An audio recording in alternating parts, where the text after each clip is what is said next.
ये एपिसोड भी स्टार्ट होता है बिल्कुल उसी सीन से जहाँ पर हम देखते हैं कि वॉरियर ली शन कहते हैं क्या ये पॉसिबल हो सकता है कि वो जो टेंटिकल एम्परर बीस्ट था वो भी इस वुड क्रिस्टल को खा खा कर इतना ज्यादा पावरफुल मॉन्स्टर बन गया हो। वॉरियर ली शन की ये बात सुनकर वहाँ पर मौजूद सभी वॉरियर सोच में पड़ जाते हैं और एक दूसरे का चेहरा देखने लगते हैं। अब लीडर होंग कहते हैं ऐसा हो भी सकता है, ये इम्पॉसिबल नहीं है। लीडर होंग की ये बात सुनकर एल्डर ये साइड एल्डर फियोना के पास जाते हैं और उनके कान में कहते हैं अगर वो टेंटिकल एम्परर बीस्ट वाकई ही इस वुड क्रिस्टल को खाकर इतना ज्यादा पावरफुल हुआ था तो इसका मतलब ये है कि वो वुड क्रिस्टल बहुत ही ज्यादा प्रीशियस है और इस वुड क्रिस्टल की प्राइस भी काफी ज्यादा होगी। ये सुनकर एल्डर फियोना कहती हैं अगर ऐसा है तो फिर हमें जल्दी से जाकर उस वुड क्रिस्टल को ढूंढना चाहिए जितनी जल्दी हो सके। ये कहने के बाद एल्डर फियोना और एल्डर ये साइड दोनों ही वहाँ सभी वॉरियर्स में से होते हुए जाने लगते हैं। ये देखकर वहाँ पर मौजूद सभी वॉरियर्स भी समझ जाते हैं कि ये दोनों यहाँ से क्यों जा रहे हैं। उन दोनों के चले जाने के बाद वॉरियर सोकोलोव कहते हैं जल्दी करो हमें भी चलकर वो वुड क्रिस्टल ढूंढने चाहिए। और ये कहने के बाद वॉरियर सोकोलोव वहां से बहुत ही ज्यादा स्पीड के साथ चले जाते हैं। वॉरियर सोकोलोव की ये बात सुनकर वहां पर मौजूद सभी वॉरियर्स भी जल्दी से वुड क्रिस्टल को ढूंढने के लिए चले जाते हैं। पर Luo Feng, elder Yao Rao, mister Frost, leader Hong और वॉरियर ली शन वहीं पर थे, वो उनके साथ नहीं जाते। सभी वॉरियर्स के चले जाने के बाद लीडर होंग कहते हैं अब क्योंकि यहाँ पर वुड क्रिस्टल्स हैं तो इसका मतलब ये है कि यहाँ पर कोई भी न्यू एम्परर बीस्ट पैदा हो सकता है। और अभी कुछ देर पहले हमने ये देख भी लिया कि कैसे वो अर्थ ड्रैगन मॉन्स्टर एक नॉर्मल मॉन्स्टर से एम्परर लेवल का मॉन्स्टर बनने ही वाला था। वो तो मैं एनी टाइम पर आ गया इसलिए मैंने उसे एम्परर बीस्ट बनने से पहले ही खत्म कर दिया। यहाँ की सूरत देखते हुए मुझे ऐसा लगता है कि हमारे लिए ये इन्वेस्टिगेशन जारी रखना जरूरी है, इसलिए तुम तीनों जाओ और जितने ज्यादा हो सके वुड क्रिस्टल्स को ढूंढो।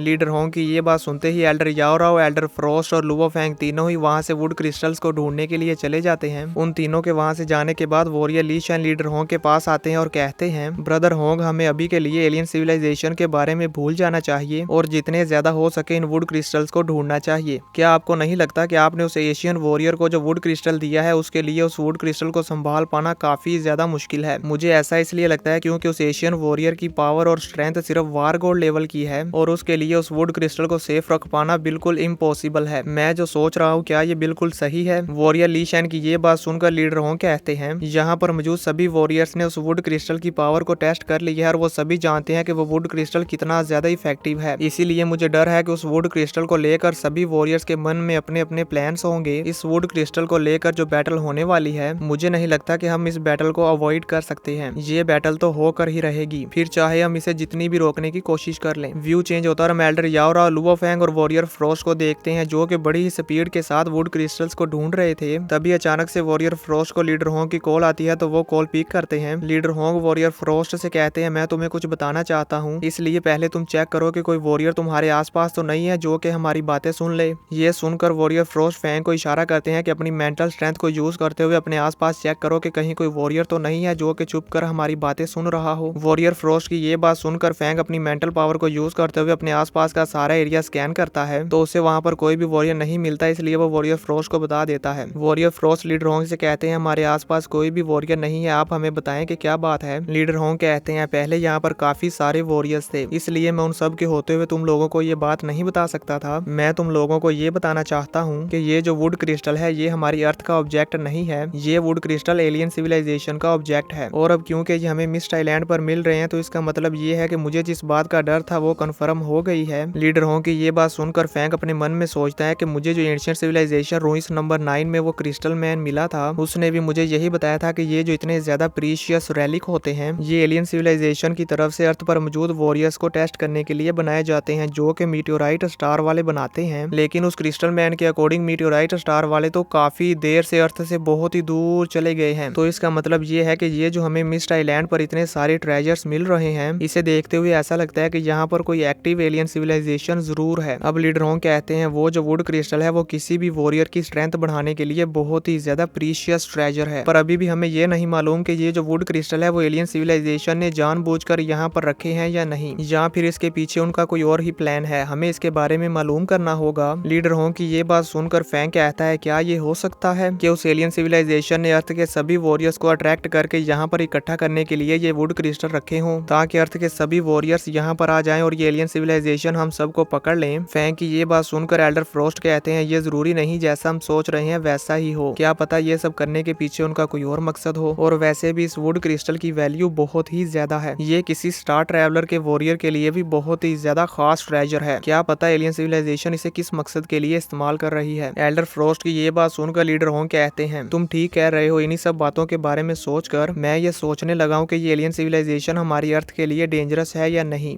लीडर होंग की ये बात सुनकर फैंग अपने मन में सोचता है कि मुझे नहीं लगता कि ये एलियन सिविलाइजेशन हमारे लिए डेंजरस है, क्योंकि मुझे वो जो एंशिएंट सिविलाइजेशन रूइंस नंबर 9 में क्रिस्टल मैन मिला था उसके बारे में जानकर और उसकी सारी बातों को सुनकर मुझे ऐसा बिल्कुल भी नहीं लगता कि वो हमारी अर्थ को नुकसान पहुंचाने के लिए कोई साजिश कर रहे होंगे। फैंग अभी इस बारे में सोच ही रहा होता है कि तभी लीडर होंग कहते हैं, मेरे ख्याल में ये एलियन सिविलाइजेशन वाले एक दूसरे के साथ बातचीत कर सकते हैं, इसलिए अब मैं तुम तीनों को एक्सट्रीम मार्शल हॉल चीफ के बिहाफ पर ये ऑर्डर देता हूँ कि तुम लोग मिस्ट आइलैंड के सारे एरिया को छान मारो और एलियन सिविलाइजेशन को ढूंढो। इसे ढूंढने के साथ साथ जितने ज्यादा हो सके वुड क्रिस्टल्स को भी हासिल करो। लीडर होंग की ये बात सुनकर वो कहते हैं, यस हॉल मास्टर। अब लीडर होंग एल्डर याओराओ से कहते हैं, याओराओ तुम वॉरियर बीस्ट और पांचों इंस्पेक्टर से कहो, उनसे कहो कि जितनी जल्दी हो सके उतनी जल्दी मिस्ट आइलैंड पर पहुंच जाएं। ये सुनकर एल्डर याओराओ कहती है, जी हाँ हॉल मास्टर। और फिर वो पांचों इंस्पेक्टर्स को मैसेज भेजकर उन्हें बता देती है कि जितनी जल्दी हो सके मिस्ट आइलैंड पर पहुंचे, और साथ ही साथ वॉरियर बीस्ट को भी मैसेज करके इन्फॉर्म कर देती है। वॉरियर बीस्ट का नाम सुनकर फैंग हैरान हो जाता है और अपने मन में सोचता है, हॉल मास्टर के 3 गार्ड्स में से वॉरियर बीस्ट 3rd गार्ड है। मैंने उसे पहले कभी भी नहीं देखा, बस मैंने उसके बारे में किस्से कहानियां सुनी हुई हैं, लेकिन उनके नाम और टाइटल को जज करते हुए मुझे ऐसा लगता है कि वॉरियर बीस्ट की फिजिकल फाइटिंग एबिलिटी बहुत ही ज्यादा स्ट्रॉन्ग होगी। अब यहाँ पर हमें लीडर होंग के तीनों गार्ड्स का व्यू भी दिखाया जाता है, जिनमें सबसे पहले नंबर पर एल्डर याओराओ है, और दूसरे नंबर पर वॉरियर फ्रोस्ट, और तीसरे नंबर पर है वॉरियर बीस्ट। दोस्तों इनका नाम सुनकर ही आपको मालूम हो गया होगा कि ये कितने ज्यादा खतरनाक हो सकते हैं, और इनकी बॉडी और इनके आर्मर को देखते हुए तो मुझे ऐसा ही लग रहा है कि ये वाकई ही बहुत ज्यादा डेंजरस होने वाले हैं। आगे आने वाले कुछ एपिसोड में हमें इनकी पावर और स्ट्रेंथ को देखने का मौका मिलेगा और इन्हें देखने में काफी ज्यादा मजा आने वाला है। मैं तो उस पल का काफी बेसब्री से इंतजार कर रहा हूँ जब ये फाइट करेंगे। अब लीडर होंग की सारी बात सुनने और समझने के बाद एल्डर याओराओ, एल्डर फ्रोस्ट और लुओ फैंग तीनों ही अलग अलग डायरेक्शन में चले जाते हैं और एलियन सिविलाइजेशन और वुड क्रिस्टल्स को हासिल करना शुरू कर देते हैं। इसी के साथ ये एपिसोड खत्म हो जाता है। तो देखेंगे नेक्स्ट एपिसोड में कि लुओ फैंग कितने वुड क्रिस्टल्स को हासिल कर पाएगा। आप सबको क्या लगता है मुझे नीचे कमेंट करके जरूर बताना।